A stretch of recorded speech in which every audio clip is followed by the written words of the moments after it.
Bonjour à vous! Dans cette nouvelle vidéo, je vais vous montrer comment réaliser ce magnifique point au crochet. Personnellement, j'en ai fait un petit chemin de table, donc le mien actuellement, comme ça je n'oublie pas ça. En partant de là-haut jusqu'ici en bas, mesure 25 cm. En partant d'un coin jusqu'à l'autre, il fait 69 de long. Donc ça, c'est la taille que je voulais, moi personnellement, pour le mettre là où j'ai désiré. Vous pouvez en faire de magnifiques rideaux. Vous pouvez en faire des très beaux tapis, de très grands chemins de table. Le procédé n'est pas spécialement compliqué. On va commencer par faire des petits groupes de 4 brides avec à chaque fois un petit cercle. Et ça, on va le faire sur une longueur, sur la longueur que vous désirez. Donc ça va être la base. Ici, vous allez faire la longueur que vous désirez de ce que je vais vous expliquer après. Ensuite, on va simplement ici faire l'arrondi. On va faire l'arrondi en prenant les 4 premiers petits cercles qu'on va avoir devant nous. On va refaire le même procédé qu'on a fait ici, on va le refaire ici, jusqu'au dernier petit cercle. Et ce qu'on aura fait ici, on va le reproduire là, et ainsi de suite. C'est la seule chose qu'on va faire en permanence. On va faire un zigzag en partant du départ, zigzag, droit, le zigzag pour tourner, et ainsi de suite. Il n'est pas spécialement difficile, au contraire, au bout de 5 minutes, il rentre facilement en tête. Donc vous pouvez vraiment faire de très belles choses avec. Alors pour réaliser ce très joli motif au crochet, personnellement j'ai utilisé du fil coton 3 de fil d'art en blanc et j'ai eu besoin, donc pour la taille du mien je précise, j'ai eu besoin d'une pelote et demie. Donc une pelote complète et la moitié, donc ça fait moins de 100 grammes. Et ça j'ai crocheté avec le crochet numéro 3. Comme d'habitude, dans la description de ma vidéo, je vous laisserai le lien direct pour le coton 3. Alors on va déjà commencer par le nœud de base. On positionne bien son fil dans ce sens-là. On fait le tour de son doigt. On sort un peu la boucle, on passe le fil sous la boucle. Avec notre crochet, on va le chercher. On tire dessus, on a fait notre nœud. Maintenant, on va faire 10 mailles chaînettes. 1, 2, 3, 4, 5, 6, 7, 8, 9, 10. On va faire un jeté. On va compter en partant de la première maille chaînette de départ. On compte 1, 2, 3, 4. On va dans la quatrième maille, en partant donc de la première. On rentre, on ramène, un jeté les deux premiers, un jeté les deux suivants. On a fait une bride. Un jeté, maille suivante, on va également faire une bride. On rentre, on ramène. Un jeté les deux premiers, un jeté les deux suivants. Un jeté, maille suivante, on fait une bride. Et la dernière, on fait une bride. On se retrouve avec un groupe de 4 brides.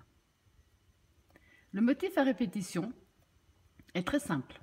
On va faire 6 mailles en l'air, 6 mailles chaînettes. 2, 3, 4, 5, 6.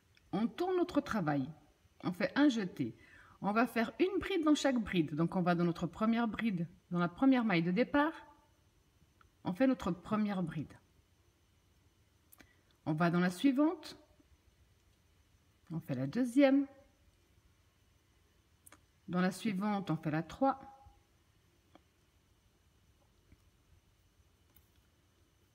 Et dans la suivante, on fait la 4. Six mailles en l'air. 2, 3, 4, 5, 6. On tourne notre travail. Un jeté. De nouveau, une bride dans chaque bride. Une.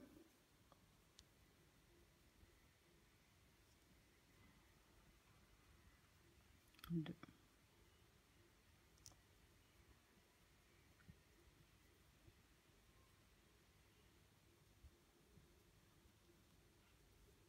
On se retrouve donc avec un cercle, 4 brides, un cercle, 4 brides, un cercle, 4 brides. Je vous montre une dernière fois comment faire. Les 6 mailles en l'air. 2, 3, 4, 5, 6. On tourne. Un jeté, bride sur bride.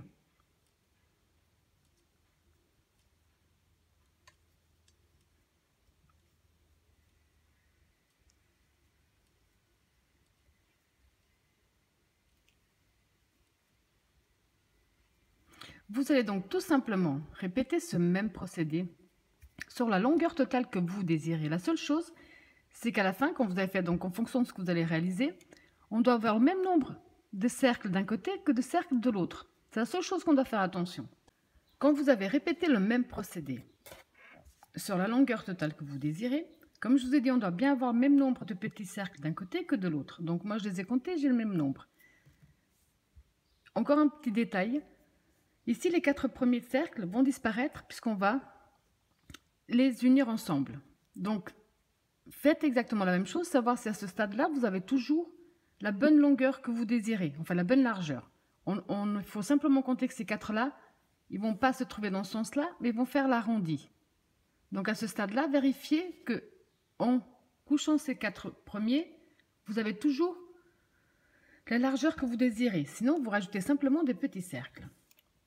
Alors maintenant, quand on a fait ça, on va faire là 3 mailles en l'air. 3. On va entrer dans notre premier cercle. On rentre dans notre deuxième cercle. On rentre dans le 3 et on rentre dans le 4. À ce stade, donc on fait un jeté, on ramène à travers tous nos cercles, y compris notre maille avec une maille coulée. On va faire une maille serrée pour tenir tout ça. Donc c'est ce que je vous disais, ces 4-là, ils font l'arrondi qu'on puisse ensuite travailler sur les cercles.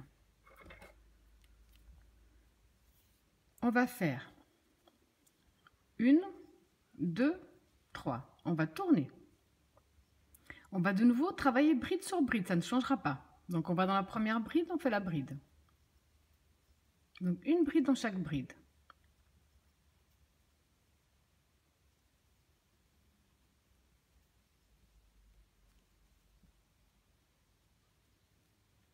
Ici à ce stade, comme on est du côté où on forme les cercles, on va refaire les 6 mailles de séparation. 6. On tourne notre travail. De nouveau, on va faire une bride dans chaque bride.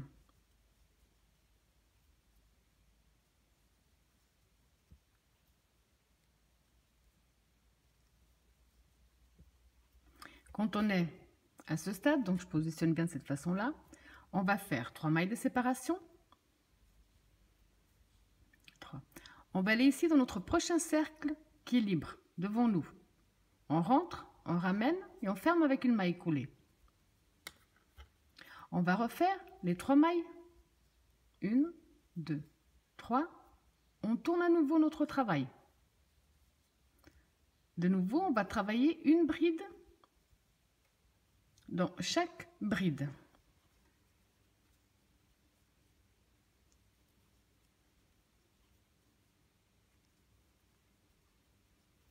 Ici, de nouveau, on va faire les 6 mailles de séparation. 6. On tourne notre travail. On va faire bride sur bride à nouveau.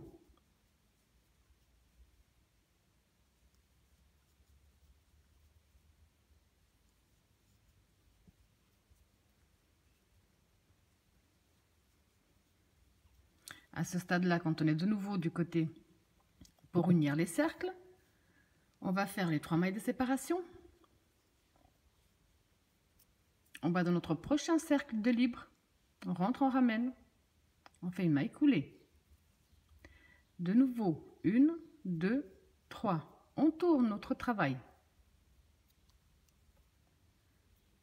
De nouveau, bride sur bride.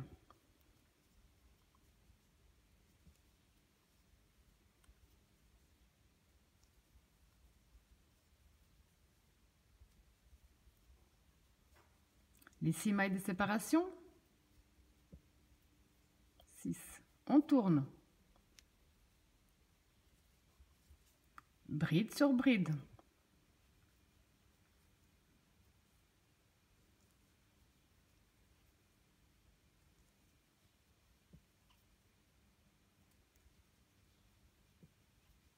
Trois mailles de séparation.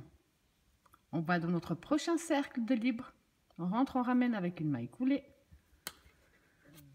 Ce qu'on vient de faire ici, sur ces deux-là. C'est ce qu'on va faire jusqu'au dernier qui se trouve là. Exactement la même chose.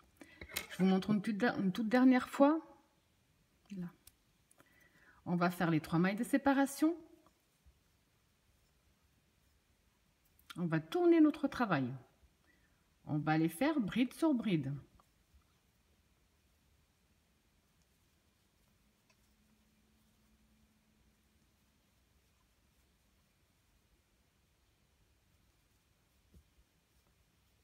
Les 6 mailles de séparation.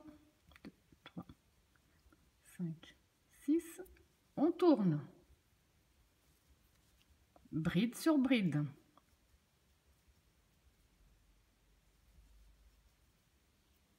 Deux, 3,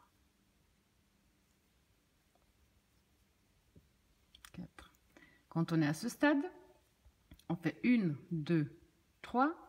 On va dans notre cercle suivant qui est libre avec une maille coulée. Vous allez tout simplement, tranquillement, comme vous voyez, ici ça reste bien plat, ça fait l'arrondi. On va continuer ce même procédé jusqu'à ce qu'on arrive ici dans la dernière. Ensuite, je vais vous montrer comment reprendre pour donner de ce côté-là l'arrondi qu'on a fait exactement de ce côté-là. Donc là, avant de continuer, je vous attendais. J'ai fait mes 3 mailles de séparation. Donc maintenant, je vais unir avec mon dernier cercle. Exactement de la même façon qu'on l'a fait jusqu'à présent. Donc on rentre, on ramène avec une maille coulée. 1, 2, 3. On tourne. Là, on va faire donc comme d'habitude, bride sur bride.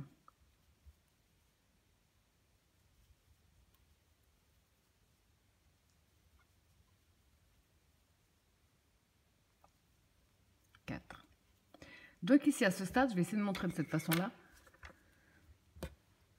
Tout est fermé. Maintenant, ce qu'on doit faire, c'est faire l'arrondi.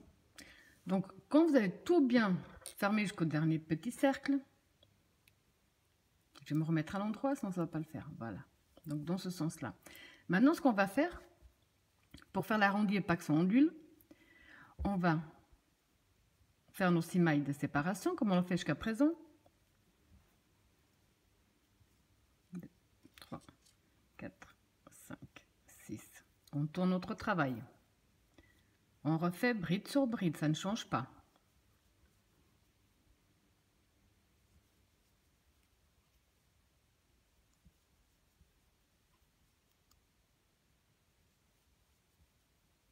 Six mailles de séparation. On tourne notre travail. Bride sur bride.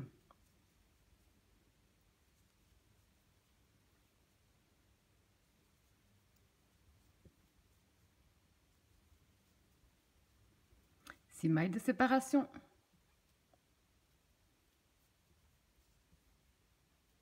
Bride sur bride. Donc ici le procédé comme je viens de vous le montrer, vous allez le répéter jusqu'à, donc je vous montre bien mon travail, avoir 3 cercles de ce côté-là. Donc ici j'en ai bien 3, 1, 2 et 3. Maintenant, ici sur les 4 prochains, ça va être la même chose qu'on a fait ici. Donc à chaque fois que vous voulez continuer à l'agrandir, c'est ce que vous devrez faire. Donc ici j'ai bien mes 3 cercles. Maintenant ce que je vais faire, c'est ce qu'on a déjà fait de l'autre côté. 1, 2, 3. Je rentre dans le premier, je rentre dans le 2, dans le 3, dans le 4. Un jeté à travers le tout avec une maille coulée, une maille serrée pour tenir tout ça. Maintenant, on reprend ce qu'on a déjà fait de l'autre côté. 1, 2, 3. On tourne, on va travailler sur ce côté-là. Là, on va faire bride sur bride. 2.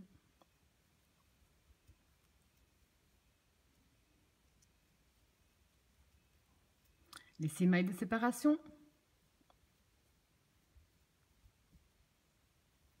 On tourne. On va de nouveau faire bride sur bride.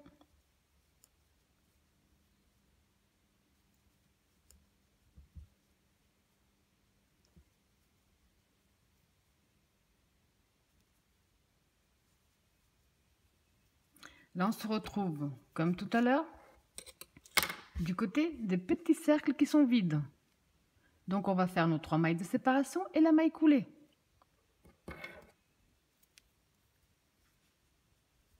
2, 3. Dans le prochain cercle de libre, la maille coulée. 1, 2, 3. On tourne notre travail. De nouveau, bride sur bride.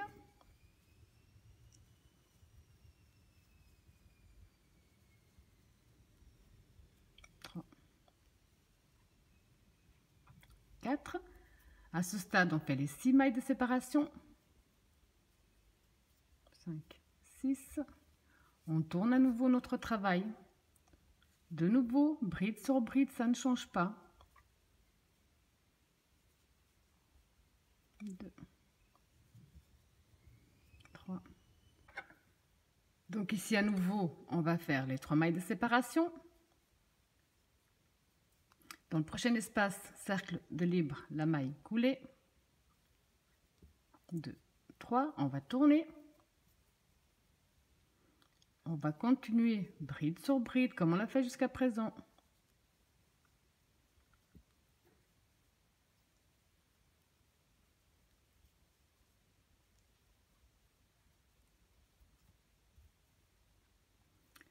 Les 6 mailles de séparation. On tourne notre travail.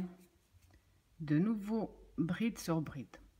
Vous avez compris que vous allez tout simplement faire exactement le même procédé qu'on a déjà fait avant, jusqu'à votre dernier petit cercle. Donc ici, quand on aura fini ici notre dernier petit cercle, ce qu'on a fait ici pour pouvoir tourner, c'est ce qu'on va répéter de nouveau à cet endroit-là. Donc je vais de nouveau vous montrer une dernière fois comment reprendre à nouveau tourner pour refaire un zigzag. Ensuite, ce qu'on vient de faire là, qui est vraiment pas spécialement compliqué, qui avance bien tout seul, c'est ce que vous allez faire en permanence sur la longueur totale que vous désirez.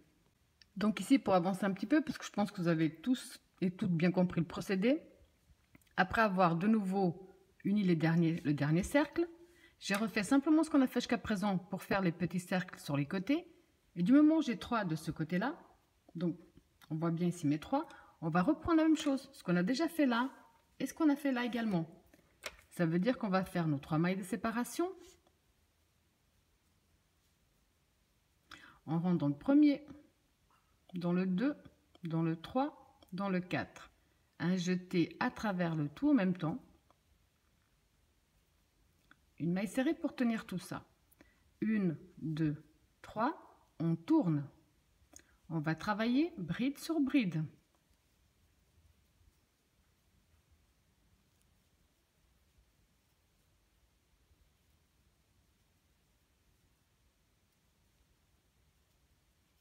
Les 6. On tourne notre travail. De nouveau, bride sur bride.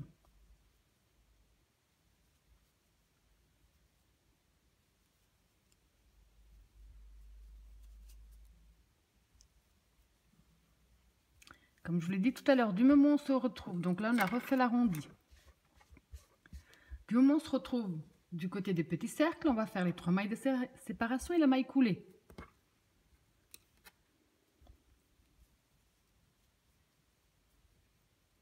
Dans le premier cercle devant qui est libre, on rentre avec une maille coulée. Les 3 mailles de séparation, on tourne, bride sur bride.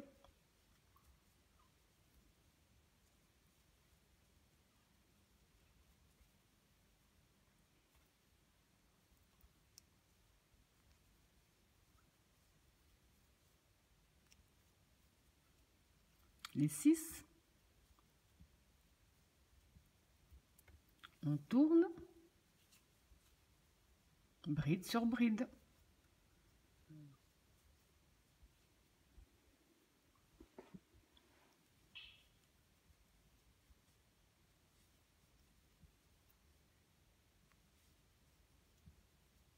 Les 3, dans le prochain cercle de libre,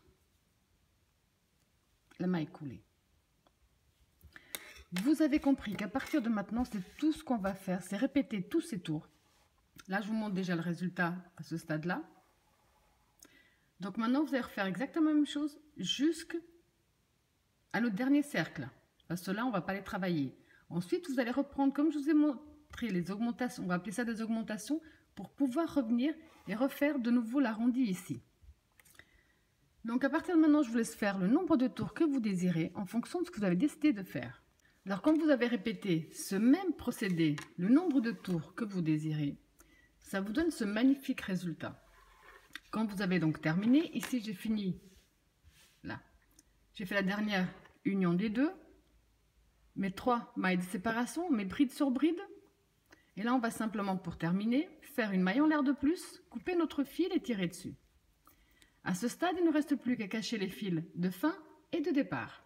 Donc après avoir bien caché tous vos fils, ça vous donne ce magnifique résultat. Je n'ai pas fait en très grand personnellement parce que je sais exactement où je vais le poser, mais je suis bien repartie pour en faire un encore plus grand. Voilà, j'espère que mon tuto vous a plu et je vous dis à bientôt.